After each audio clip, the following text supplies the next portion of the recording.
Hello दोस्तों, welcome to my YouTube channel chemistry with ABD में। आज हम लोग देखने वाले हैं क्लास 12 का दूसरा चैप्टर बिलियन और अनुसंख्या गुणधर्म ये क्या होते हैं, इनके बारे में आज हम लोगों का पहला ये वीडियो है।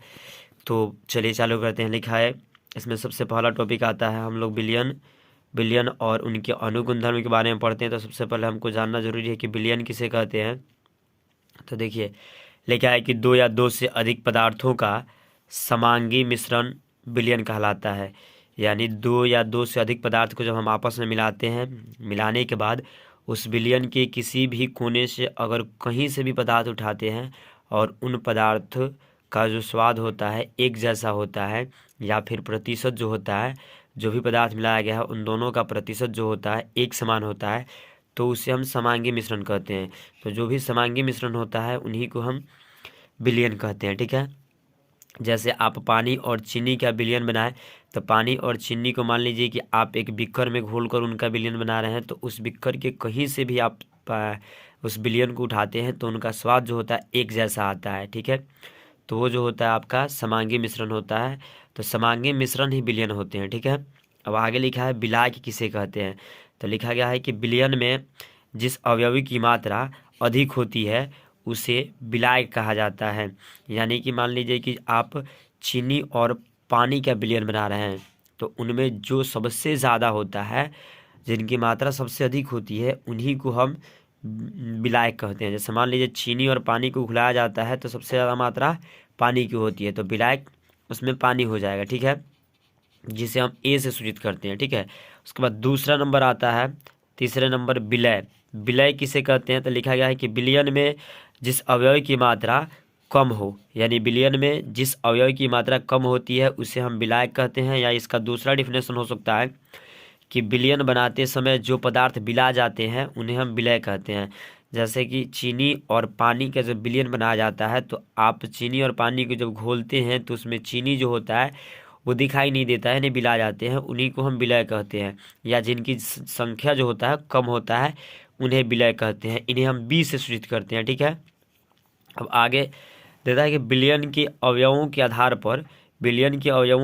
पर इनका कुछ प्रकार होता है, जैसे बाइनरी सॉल्यूशन यानी द्विअंगी बिलियन, टाइनरी सॉल्यूशन यानी त्रिअंगी बिलियन, क्वाटरनरी सॉल्यूशन यानी चतुर्थ अंगी बिलियन।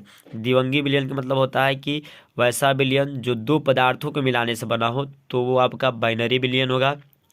टाइनरी सॉल्यूशन यानी कि वैसा बिलियन जिसमें दो से अधिक यानी तीन पदार्थों को मिलाकर बनाया गया हो, तो उस बिलियन को हम त्रिअंगी बिलियन कहते हैं।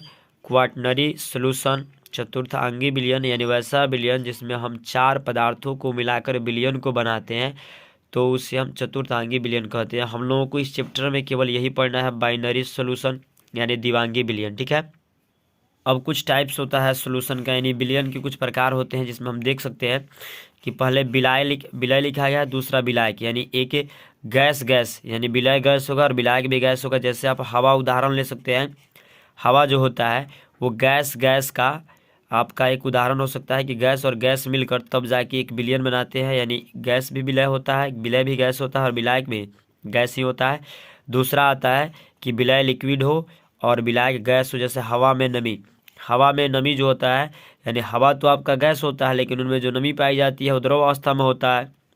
तीसरा इनका प्रकार दिया है सॉलिड और गैस। सॉलिड और गैस का मतलब हुआ कि आपका विलय जो होगा वह सॉलिड होगा और विलायक जो वो गैस होगा। जैसे इसका उदाहरण हो सकता कपूर, नेफ्थलीन, धुआं। ठीक है, उसके बाद चौथे नंबर पे आते हैं। तो चौथे नंबर पे आपको देता है कि विलय गैस होगा और विलायक जो होगा लिक्विड होगा। जैसे सोडा जल देखे हैं। उसके बाद जल में CO2 उपस्थित होता है, ये एक तरह का गैस और लिक्विड का उदाहरण हो सकता है। उसके बाद लिखा है लिक्विड और लिक्विड यानी विलय लिक्विड और विलायक भी लिक्विड। जैसे शराब में जल का मिश्रण, ये दोनों जो होता है विलायक विलय दोनों द्रव होते हैं। उसके बाद लिखा गया सॉलिड और लिक्विड में, जैसे पानी में नमक, पानी आपका द्रव है और ये नमक जो है ठोस, तो पानी में नमक या चीनी मिलाने से विलयन बनता है। इसमें विलय जो होता है ठोस होता है और विलायक जो होता है ये आपका द्रव होता है। उसके बाद बताया गया है गैस और ठोस का विलयन। जैसे गैस और ठोस के विलयन जैसे झाग आप देखे होंगे कि पानी में जब सर्फ को डाला जाता है तो जो झाग उत्पन्न होता है, या पानी जहाँ पे बहुत तेजी के साथ बहता है वहाँ पर भी झाग उत्पन्न होता है। तो जो झाग उत्पन्न होता है ये गैस और ठोस के विलयन के उदाहरण होते हैं। उसके बाद लिक्विड और गैस, जैसे जेम देखे होंगे, जेम ये जो होता है गैस और ठोस का मिश्रण होता है। उसके बाद ठोस और ठोस का मिश्रण में जैसे धातु देखे होंगे आप लोग, तो धातु जो होता है दो ठोस पदार्थों को मिलाकर तब बनाया जाता है इन्हें। या इस्पात देखे होंगे, इस्पात भी जो होता है ठोस पदार्थ को मिल ही निकाला जाता है।